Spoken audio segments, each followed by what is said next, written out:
अबे विलियम, हो दादा. तुझी तूर तर खूप मस्त पिकली बे. दूरच अरे पराठी पाय दादा. बे हो लेका. भाजीपाला पाय. अबे हे पण मस्त आहे. जमीन पाय दादा. जमीन. हो दादा जमीन. चांगलं पीक यासाठी पावसाचं पाणी हे जमिनीमध्ये खोलपर्यंत मुरलं पाहिजे, तेव्हा हे सगळं चमकते. हो हे तर बरोबर आहे, पण तू यासाठी केलं का? दादा ऑक्साईड टी.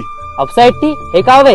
दादा ऑक्साईड टी हे एक बेस्ट क्वालिटीचं गुणवर्धक आहे, जे शेतकऱ्यासाठी वरदान ठरलं आहे. गुणवर्धक म्हणजे? ऑक्साईड टी हे एक कीटकनाशक किंवा तणनाशक नाही, हे एक गुणवर्धक आहे, जे कुठल्याही प्रकारच्या तणनाशक किंवा कीटकनाशक आणि सोबत पाणी यांचे मिश्रण चांगलं करते आणि फवारणीचे औषध पिकाच्या पानावर चांगले पसरते आणि औषधाची क्षमता वाढवते. हो का? हो दादा. आणि हे मल्टीपर्पज म्हणून काम करते, जसं तूर, सोयाबीन, भाजीपाला आणि दादा आपण सोबत याला खतामध्ये पण वापरू शकतो. काही नको सांगू, खतात कसं वापरायचं? अरे दादा आपण खतामध्ये वापरला ना तर खत जमिनीत चांगलं मुरते, ज्यामुळं पिकाच्या मुळाला वाढ होण्यास मदत होते आणि सोबतच जमीन ही भुसभुशीत करते, ज्यामुळं पावसाचं पाणी ही खोलपर्यंत मुरते आणि पिकाचे मुळ हे खोलपर्यंत जाण्यास मदत होते. याचा फायदा आपल्या पिकाला खूप होते. साला हे तर मस्त आहे, पण याचा काही साईड इफेक्ट? नाही दादा काही साईड इफेक्ट नाही.